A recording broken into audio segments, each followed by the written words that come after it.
Agapayan, kaagapay mo sa paglagong spiritual. Kumusta ka na kaagapay? Ano man ang iyong pinagkakaabalahan sa mga oras na ito, sana samahan mo ako sa pag-aaral ng salita ng Diyos. Muli tayo ay magkakasama sa loob ng 30 minuto. Ako po si Pastor Ronald Llobrera sa ating programang Agapayan.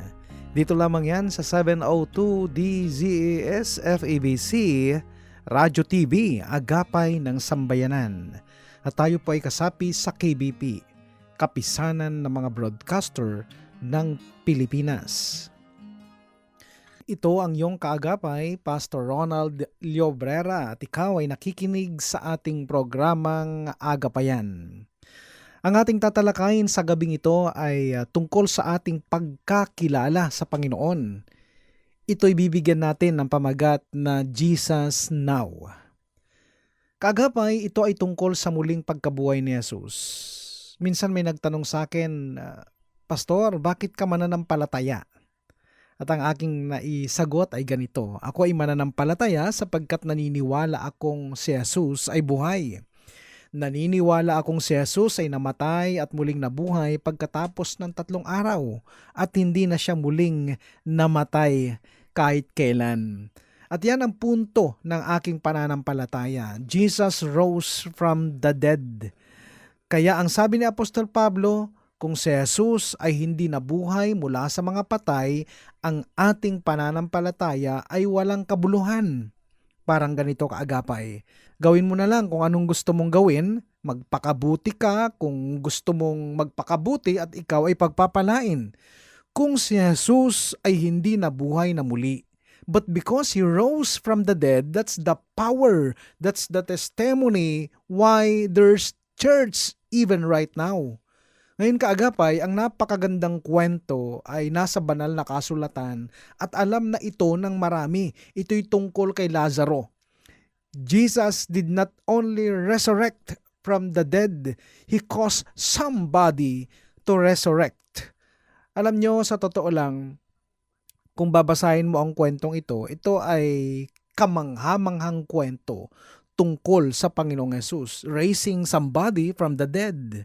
At makikita mo talaga ang kamanghamanghang biyaya at kapangyarihan ng Diyos. Ang kwentong ito kaagapay ay nagsimula sa 1 Kabanatang 11. Basahin natin. Mula sa mga talatang 1 hanggang 7, may isang taong nagngangalang Lazaro na nagkasakit. Nakatira siya sa Betania kasama ang mga kapatid niyang sina Maria at Marta. Si Maria ang nagbuhos ng pabango sa paa ng Panginoon at pagkatapos ay pinunasan iyon ng kanyang buhok. Dahil may sakit si Lazaro, nagpasabi kay Jesus ang magkapatid, Panginoon, ang minamahal ninyong kaibigan ay may sakit. Nang marinig ito ni Jesus ay sinabi niya, hindi niya ikamamatay ang sakit na ito. Nangyari iyon upang maparangalan ang Diyos at sa pamamagitan nito'y maparangalan ang anak ng Diyos. Mahal ni Jesus ang magkakapatid na Marta, Maria at Lazaro. Gayunman, nagpalipas pa siya doon ng 2 araw mula nang mabalita ang may sakit si Lazaro. Pagkatapos nito, sinabi niya sa kanyang mga alagad, magbalik tayo sa Judea. Ang sabi ni Jesus, magbalik tayo sa Judea. Ito ay medyo masakit na pangyayari sapagkat kung talagang mahal ni Jesus si Lazaro, bakit nag-stay pa siya ng 2 pang araw? Kaya nung bumalik na sila sa Judea at nang sila'y makarating sa Bethany, si Lazaro ay 4 ng araw na patay. Ang tanong, mahal ba talaga ni Jesus si Lazaro? Sapagkat marami sa atin, yan ang madalas na nagpapabigat sa ating pananampalataya. Iniisip natin na akala ko mahal ako ng Diyos, bakit nangyayari ito sa akin? Akala ko mahal tayo ng Panginoon, bakit hinahayaan niyang magkaroon ng krisis sa ating panahon ngayon? And many times, These are the things that you'll never understand in your life. Kaagapay, naway hindi ito ang maging dahilan upang ma-question mo ang Diyos sa iyong buhay. Sapagkat ang kwentong ito ay madalas na mangyari sa buhay natin because many times in our lives we feel like God is kinda late. Tama? Like God is not keeping up with our time. Yun bang, Lord, kailangan ko na ito ngayon. Pero parang si Lord ay slow motion. As if God is moving slow. But none that you know that God works in His perfect time. Amen? You know what? Jesus loves you. God loves you. But you must learn how to just keep up with His time. God knows best. Amen. Itutuloy natin ang pagbabasa. 1, Kabanatang 11 sa mga talatang 17 hanggang 20. Pagdating ni Jesus, nalaman niyang 4 na araw nang nakalibing si Lazaro. May 3 kilometro lamang ang layo ng Jerusalem sa Betania at maraming Hudyo ang dumalaw kina Marta at Maria upang makiramay sa pagkamatay ng kanilang kapatid. Nang mabalitaan ni Marta na dumating si Jesus, sinalubong niya ito, ngunit si Maria na may naiwan sa bahay. This is actually an encounter of Jesus and Martha. Subalit si Mary ay nasa loob ng bahay at ayaw lumabas at tila bagang masama ang kanyang loob sapagkat noong pinadalan nila si Jesus ng mensahe tungkol sa pagkakasakit ng kanilang kapatid na si Lazaro ay nanatili pa siya sa kinaroroon niya ng 2 araw pa. Nakakatampo talaga, di po ba? That's why Mary kinda hurt and in pain. Kaya nung dumating si Jesus sa kanila, hindi siya nagpakita. And only Martha is the one to meet Jesus. At itong si Martha ay medyo prangka. Sa talatang 21, sabi niya dito, sinabi ni Martha, Panginoon, kung narito po kayo, hindi sana namatay ang kapatid ko. Parang sinisisi si Jesus dito, Lord, kung nandito ka lang, sana. Alam mo ang ibig sabihin nito, kasalanan mo to, Panginoon. And for many of us, this is our story. Lord, this is your fault. You know why? Every time you are questioning God, Lord, why? Para mo na rin sinabing, Lord, this is your fault. Why did you let this happen? Kung maaga ka lang sanang dumating, baka hindi namatay ang kapatid namin. Si Martha, nasasabi niya ang gusto niyang sabihin. Prangka. Subalit si Mary ay nanahimik at tila bagang nasa isip ay ganito.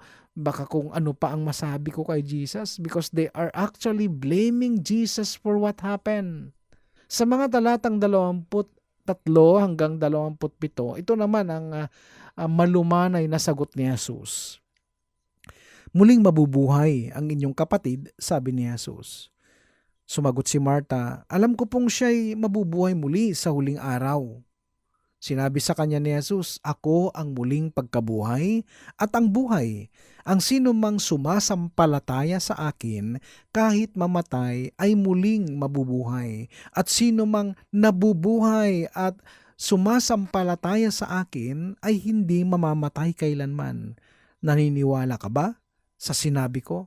Sumagot siya, Opo Panginoon, naniniwala po akong kayo ang Kristo, ang anak ng Diyos na inaasahang darating sa sanlibutan. Kung papansinin natin kaagapay, ang sinabi ni Jesus, ito ay 2 bahagi ng kaligtasan. Una, kapag ikaw ay naniwala at tinanggap mo si Jesus bilang iyong tagapagligtas at Panginoon ng iyong buhay, pag namatay ka, pag dilat ng mga mata mo, makikita mo na si Jesus. At ito ay pangako ng Panginoon.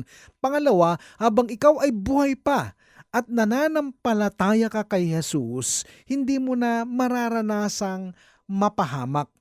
Kaagapay kung sinabi ni Jesus na Martha, mabubuhay muli ang iyong kapatid, ang sagot ni Martha ay, alam ko pong siya'y mabubuhay muli sa huling araw.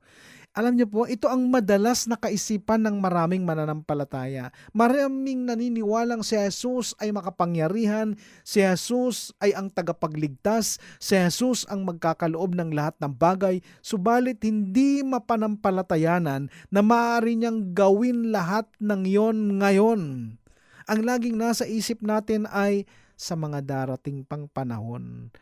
Let me encourage you with this. Whatever you need today, Jesus already provided it for you. The Bible said that the promises of the Lord, they are yes and amen. Now, no wonder Jesus said, let your will be done on earth as it is in heaven. When you say the word as it is, ang ibig sabihin po niyan, as it is happening right now.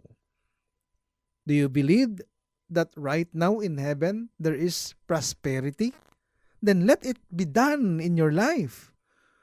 Ang nakalulungkot madalas ang language ng mga Kristiyano, okay lang na maging mahirap kasi kapag namatay ka naman at pagpunta mo sa langit, magiging maayos din ang lahat. Kagapay ganyan ang pananampalataya ni Martha.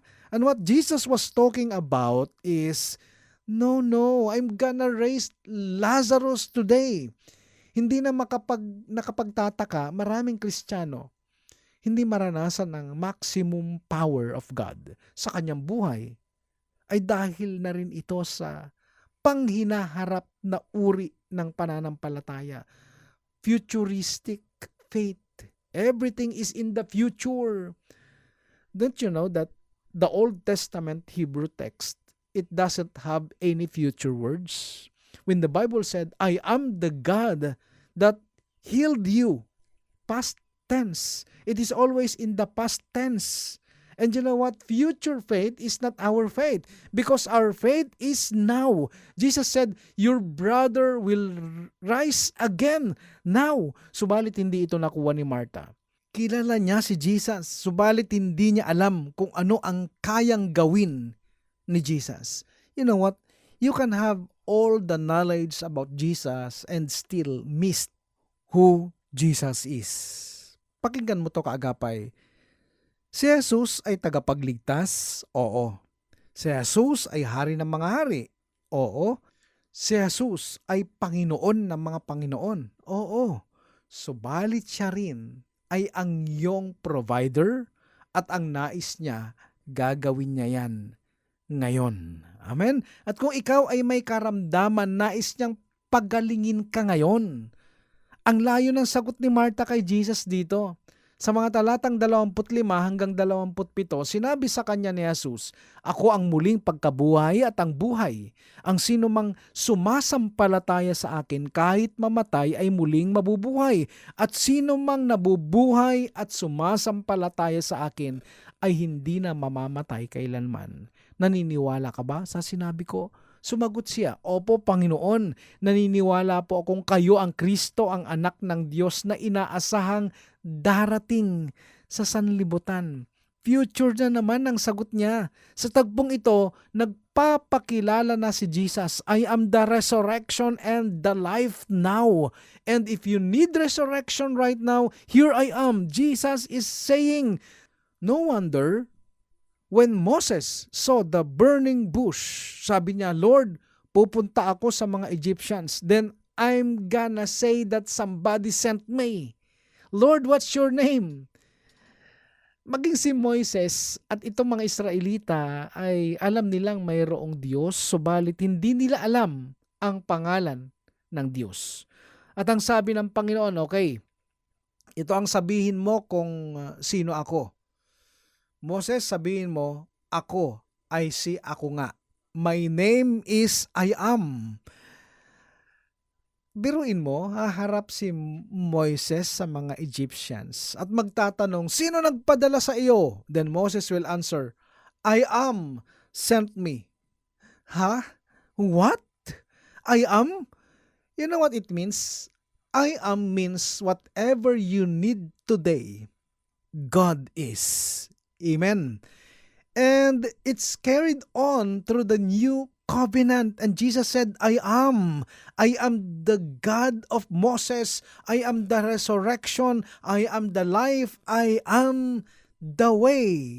Subalit iba ang iniisip ni Martha sa tagpong ito.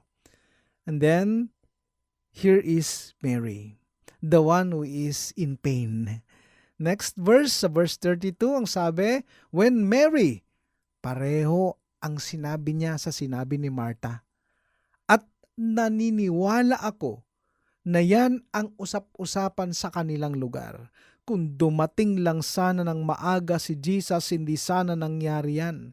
Sa talatang 32, basahin natin. Pagdating ni Maria sa kinaroroonan ni Jesus, nagpatira pa siya sa paanan nito at sinabi, Panginoon, kung narito po lamang kayo, hindi sana namatay ang aking kapatid. Ngayon, sa talatang 33, kaagapay nakakabagbag damdamin ng tagpong ito. Sabi dito, nahabag si Jesus at nabagbag ang kanyang kalooban nang makita niyang umiiyak si Maria, pati ang mga Hudyong kasama nito. Saan ninyo siya inilibing? Tanong ni Jesus.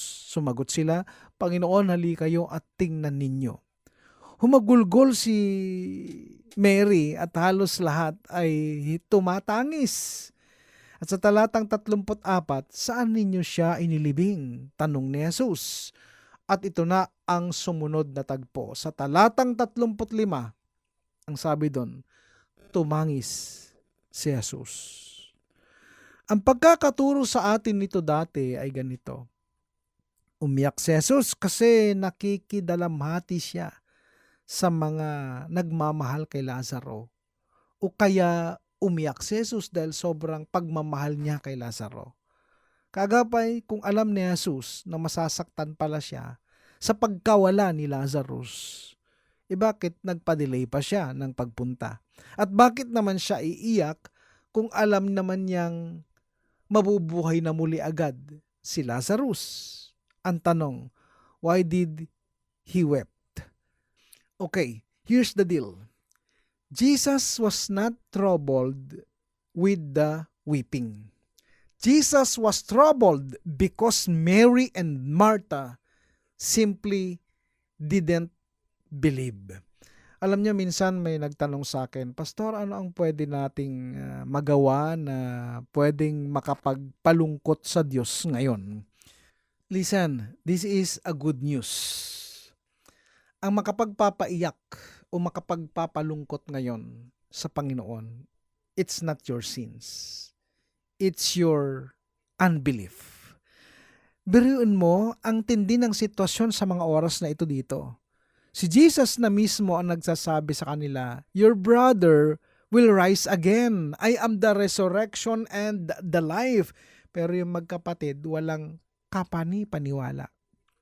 Tila bagang sobrang nag-e-effort si Jesus to convince the two sisters. Kaya pinaiyak talaga nila si Jesus this time. Why? Nasasaktan siya sa character meron sila.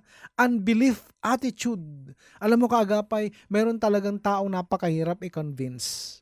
Minsan, yun pa yung matatagal ng Kristiyano. Kung sino pa yung inaasahan mong makakatuwang mo para mag-encourage ng iba, nakakalungkot, yun pa yung mga ang hirap kausap. Nakakaiyak yung mga taong kilala nila si Jesus, subalit hindi nila mapaniwalaan ang kanyang kayang gawin. Ang kayang gawin ng Panginoon sa kanilang buhay. Kagapay si Jesus ay makapangyarihan. Kaya niyang gawin kahit ang isang imposibleng bagay sa iyong buhay ngayon. Jesus is not only Lord, Christ and King. He is whatever you need in your life now. And why He wept? Because the sisters can't get it. Ito na ang pinaka-aabangan nating lahat na eksena. Sa talatang 38 hanggang 39, muling nabagbag ang kalooban ni Jesus pagdating sa libingan. Ang pinaglibingan kay Lazaro ay isang yungib na natatakpan ng malaking bato. Alisin ninyo ang bato, utos ni Jesus. Ngunit si Martha na kapatid ng namatay ay sumagot, Panginoon, nangangamoy na po siya ngayon. 4 na araw na siyang patay. Okay, ang paniniwala ng mga Hudyo and even our doctors today, in 4 days, nag-start ng ma-decompose ang laman ng tao. Naaagnas na. That's why they put formalin. And according to the Jews, it's impossible na mabubuhay pa ang taong 4 days ng patay. That's the reason why Jesus delayed 2 more days to say to each and everyone, I'm not only the Lord and Christ, I am the resurrection and the life. Hindi siya nagpa-delay para sa wala lang. Everything has a purpose. For us, it's delay. But for God, it's not. He has a perfect time for us. And He's setting you up for a greater story in your life now. Okay, next verse. Ito na po sa mga talatang 40 hanggang 42. Sinabi ni Jesus, hindi ba't sinabi ko sa iyo na kung sasampalataya ka ay makikita mo ang kaluwalhatian ng Diyos? Kaya't inalis nila ang bato. Tumingala si Jesus sa langit at sinabi, Ama, nagpapasalamat ako sa iyo sapagkat dininig mo ako. At alam kong lagi mo akong dinirinig. Ngunit sinasabi ko ito dahil sa mga taong naririto upang maniwala silang ikaw ang nagsugo sa akin. Tingnan natin ang prayer ni Jesus. Ama, nagpapasalamat ako sa iyo sapagkat dininig mo ako. Past tense. And imagine, He prayed for the benefit of the people to see. Pinapakita niya sa mga tao doon, sa mga sisters, that my Father heard me already. At ito na po ang matindi. Sa mga talatang 43 hanggang 44, pagkasabi nito ay sumigaw siya, Lazaro, lumabas ka. Lumabas nga si Lazaro na nababalot ng telang panlibing ang mga kamay at paa. May nakabalot ding tela sa mukha niya. Inutos ni Jesus sa kanila, kalagan ninyo siya at nang makalakad siya. Alam mo kaagapay, sa tuwing nababasa natin ang kwentong ito, ang ating mga isip ay nakatuon kay Lazaro. Tama? Subalit alam mo bang ito rin ay kwento natin? Na noong hindi pa tayo nakakakilala sa Panginoon, before we are dead to our sins. Ephesians chapter 2 verses 1 to 9. As for you, you were dead in your transgressions and sins, in which you used to live when you followed the ways of this world, and of the ruler of the kingdom of the air, the spirit who is now at work in those who are disobedient. All of us also lived among them at one time, gratifying the cravings of our flesh and following its desires and thoughts. Like the rest, we were by nature deserving of wrath, but because of His great love for us, God, who is rich in mercy, made us alive with Christ even when we were dead in transgressions. It is by grace you have been saved, and God raised us up with Christ and seated us with Him in heavenly realms in Christ Jesus, in order that in the coming ages He might show the incomparable riches of His grace, expressed in His kindness to us in Christ Jesus. For it is by grace you have been saved through faith, and this is not from yourselves. It is the gift of God, not by works, so that no one can boast.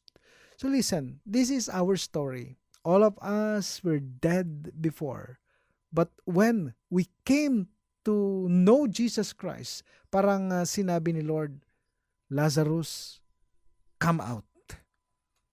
This time, I want you to focus on the last verse. Verse 44. The dead man came out, his hands and feet wrapped with strips of linen, and a cloth around his face. Jesus said to them, "Take off the grave clothes and let him go." Okay, let's focus on the words, take off the grave clothes. This is you, dead Lazarus. The moment you came to know Jesus, may buhay ka na, naglalakad ka na, but you have grave clothes wrapped around you. What are the grave clothes means in your life? Sabi po ni Jesus, take off the grave clothes and let him go. Alam niyo kung ano itong mga grave clothes na ito? Maybe these are self-righteousness, self-effort, good works, religiosity. Ito ang nakakalungkot, buhay ka pero nababalutan ka ng grave clothes. Ito po ang nakakatuwa. Here is Lazarus. Take off his grave clothes. And listen, this is very important. Jesus said, and let him go. He can go right now as an effective child of God because he has no more grave clothes in him. Amen? You are free to go. You are free to be successful. You are free to be victorious in Christ. Okay, listen. Maybe you are sick today. Now, if you are sick today, just say, I am healed. You have problems with your family? Listen, God is your restoration. Right now, I declare, families are restored in Jesus' name. And the moment you take these grave clothes off, makikita mo na lang na hindi mo na ginagawa yung mga bagay na hindi nakakapagbigay papuri sa Diyos. So right now, as Jesus is, so are we in this world. It is present, not in the future. You are the righteousness of God. You are rich. You are healed. You are victorious now.